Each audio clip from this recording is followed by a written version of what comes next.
जगतपुरी देने लगी राममयी संदेश, मंदिर निर्मित हो रहा राम पधारो देश। नमस्कार, मैं आपके साथ अभिषेक शर्मा और आप देख रहे हैं यूपी न्यूज़। राम मंदिर निर्माण के लिए समर्पण निधि एकत्र करने की मुहिम जगह जगह चालू है, शुरू हो गई है। आपको बता दें कि अंतर्राष्ट्रीय स्तर की बात की जाए या राष्ट्रीय स्तर की, हर जगह राम भक्त, भाजपा के कार्यकर्ता, संघ के कार्यकर्ता और तमाम लोग जिनके राम के प्रति आस्था है वो समर्पण निधि एकत्र करने का कार्य कर रहे हैं। इसी क्रम में उत्तर प्रदेश के प्रतापगढ़ जनपद में पूर्व विधायक और वरिष्ठ भाजपा नेता ब्रजेश मिश्र सौरभ जी भी लगातार समर्पण निधि एकत्र करने के लिए प्रयासरत हैं। सुबह से राम भक्तों की एक टोली निकलती है, जलपान करते हैं और गांव-गांव अंतिम छोर तक जाते हैं, वहां लोगों से मिलते हैं और समर्पण निधि एकत्र करते हैं। तो हमारे साथ ब्रजेश जी हैं। हम सबसे पहले सर आपसे जानेंगे कि जिस तरह से आप लोग सुबह निकलते हैं और जलपान के बाद आप गांव-गांव जाते हैं, रात में आप लोग विश्राम करते हैं, आखिर उद्देश्य क्या है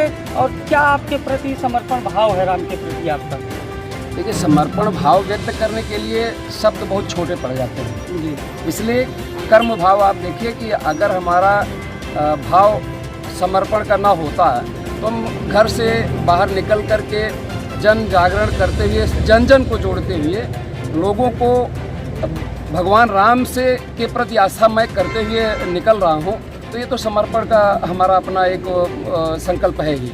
जो सबसे बड़ी बात यह है कि आप देखिए, आज पूरे देश में एक बहुत बड़ी लहर चली है जब माननीय उच्चतम न्यायालय द्वारा ये निर्णय दिया गया कि वहाँ पर भव्य राम मंदिर बनना चाहिए, और जिसकी प्रतीक्षा देश की जनता, देश का जनमानस बहुत दिनों से कर रहा था। लगभग 500 वर्षों का संघर्ष। अभी जैसा अभी हमारे विचार परिवार संघ परिवार के अधिकारियों ने बताया कि हम लोगों ने इतना बलिदान दिया है, हिंदू जनमानस से कई पीढ़ियां अपना बलिदान दी हैं, शहीद हुए हैं। आज हम सुखद अवसर के उस पीढ़ी के हम लोग प्रतिनिधि हैं जो राम मंदिर बनते हुए देखेगी, राम मंदिर में दर्शन करने का अवसर पाएगी। हम लोग उस पीढ़ी के हैं सौभाग्यशाली। अभी आपने कहा कि हम उस पीढ़ी के हैं जो राम मंदिर बनते देखेगी, लेकिन कहीं ना कहीं अगर पूरे इतिहास को खंगाला जाए तो ऐसे भी कार सेवक हैं, जैसे कोठारी बंधुओं का भी जिक्र हुआ, और तमाम तरीके के ऐसे कार सेवक थे जो आज शहीद हो गए कार सेवा के दौरान।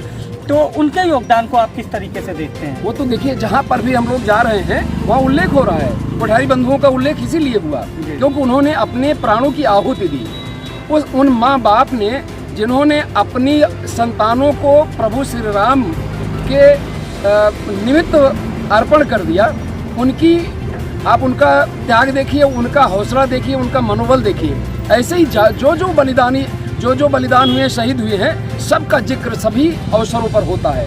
कभी किसी के शहीद का जिक्र होता है, कभी कोठारी बंधु को होता है। ऐसे अनगिनत लोगों की शहादत इसमें शामिल है। जैसा कि हम आपके बारे में जानते हैं कि आप शुरू से किसान परिवार से थे और राष्ट्रीय स्वयंसेवक संघ के कार्यकर्ता थे। तमाम विपक्ष आरोप लगा रहा है, अखिलेश यादव जी ने कहा, जो पूर्व मुख्यमंत्री हैं, उन्होंने कहा कि ये लोग चंदाजीवी, चंदे के सहारे राजनीति करते हैं, चंदे के सहारे फंड इकट्ठा करते हैं। और आप लोग लगातार आरोप लगाते हैं कि उनके पिताजी आदरणीय मुलायम सिंह यादव जी जब मुख्यमंत्री थे तो उन्होंने गोलियां चलवाई थी। तो क्या वो पिताजी के पैटर्न पे चल रहे हैं? क्या कहना चाहेंगे आप उनके बारे में? देखिए, अब ये तो पिता पुत्र के बारे में मैं कमेंट करना उचित नहीं समझूंगा, और ये चंदाजीवी शब्द तो उनके ऊपर या उनकी पार्टी पर ज़्यादा सटीक बैठता है। हम लोग तो सही मायने में राम जी भी हैं। ये पूरी हमारी जो पीढ़ी है ये राम जी भी है, प्रभु श्री राम में आस्था रखने वाली है, और उनके नाम पर वो जीवित भी है और अपना समर्पण अर्पण भी करना जानती है। हमारी कई पीढ़ियाँ इस गवाह हैं। इसलिए अखिलेश जी को ये चंदाजीवी या अन्य कोई जीवी शब्द कहने के बजाय एक कोशिश है अपने एक वोट बैंक जिसे वो अपना मानते हैं, एक विशेष समुदाय को खुश करने के लिए ऐसी बयानबाजी की जाती है। सच्चाई तो है, उनके पास कुछ बचा हो तब तो वो कुछ खुश करने के लिए करेंगे। कुछ ऐसा तो विपक्ष के पास कुछ हाथ में है ही नहीं, क्या बचाएंगे? सब कुछ फिसल गया है। अब अभी पता चला कि कल प्रयाग में प्रियंका जी डुबकी लगाने आई थी। जबकि उनकी माता जी ने, आप लोग जिस तरह से बयानबाजी करते हैं, आपके राष्ट्रीय प्रवक्ता ये कहते हैं कि उनकी माता जी ने एक हलफनामा दिया था लगभग 2007-8 में और कहा था Ram does not exist, Ram है ही नहीं, तो काल्पनिक है। अब वो लोग संगम में डुबकी लगा रहे हैं, तो क्या सॉफ्ट हिंदुत्व के पैटर्न पे चलना चाहते हैं? अब देखिए, इसमें टोटी और डुबकी और गंगा जी का, इसमें जल सबका एक ही जैसा है। टोटी से भी निकलता था, वो अखिलेश जी भी जानते हैं, प्रियंका जी भी जानती है, गंगा जी का जल पवित्र है।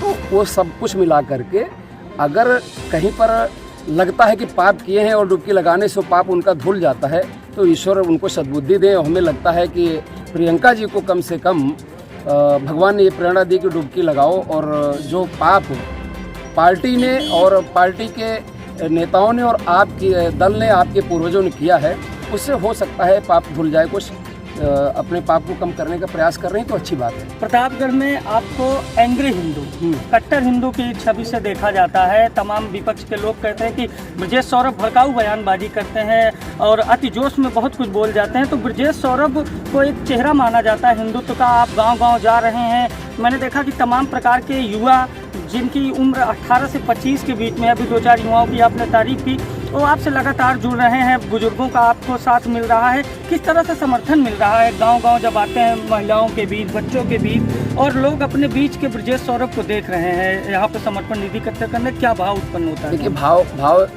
सब बड़ा सामान्य सा है कि सब लोग निधि समर्पण में भागीदार बनना चाहिए। कुछ लोग जो शेष रह गए, जो पीछे छूट गए हैं, उनको उनकी निधि ले करके, मैंने पहले भी अभी एक संबोधन में कहा कि मैं डाकिए का काम कर रहा हूँ, पोस्टमैन का। जनता अपनी निधि समर्पित करेगी, मैं अपने हाथ में ले करके उसकी एक रिसिप्ट दूंगा। उसकी रिसिप्ट दे करके वो धन, जैसे हमारे संघ परिवार ने, हमारे राष्ट्रीय स्वयंसेवक परिवार ने जो एक व्यवस्था बनाई है, उसके अनुरूप उसको वहाँ पर हम पहुँचा दे रहे हैं। वो राम मंदिर के निमित्त तो वहाँ पर लगेगा, ये सब जानते हैं। बुलंदशहर में अभी 3 लोगों के खिलाफ मुकदमा दर्ज हुआ, फर्जी राम मंदिर के निर्माण समर्पण निधि की प्रति बनाकर, पर्ची बनाकर वो फर्जीवाड़ा कर रहे थे। तो एक जनमानस के बीच में विश्वास के चेहरे को भी होना जरूरी है कि जिसके जाने पे लोग विश्वास करें कि हाँ ब्रजेश सौरभ जी आए हैं, हाँ या ये लोग आए हैं, तो ये सही जगह पहुंचाएंगे। कैसे आप तो जैसे मान लीजिए प्रतापगढ़ में कर रहे हैं, तो लोगों के प्रति आपके विश्वास की वजह से इतना चंदा का समर्पण निधि इकट्ठी हो रही है, तो कहीं ना कहीं इसका दुरुपयोग जो लोग कर रहे हैं उसके प्रति आप लोग कैसे सजग होंगे? हम लोग तो सजग ही हैं। ये आदरणीय मिश्र लाल जी हैं, ये प्रोत्साहन इनका है। अब पूछिए कि इन्होंने जब कल हमसे वार्ता हुई, भेंट हुई, भेंट में मैंने कहा कि आप कुछ प्रभु श्री राम के निमित्त कुछ अपना समर्पण करना चाहते हैं। इन्होंने कहा विधायक जी हम बड़ा काम करना चाहते हैं, आप जो है कल आइए। तो कल हम लोग यहाँ पर आए, राष्ट्रीय स्वयंसेवक संघ परिवार के हमारे सारे लोग, बड़े अधिकारी भी आए, सबको सूचित किया गया। अगर विश्वास न होता तो मिश्र लाल जी ये 1,21,111 की जो निधि समर्पण किए हैं, वो भरोसा ही था, तभी तो किए। ये तो सामने हमारे साथ ब्रजेश सौरभ जी, जिन्होंने तमाम मुद्दों पर चर्चा की और बताया कि किस तरह से राम भक्त आ रहे हैं, टोलियां बनाकर सहयोग कर रहे हैं। तो देखते रहिए यूपी न्यूज़। नमस्कार।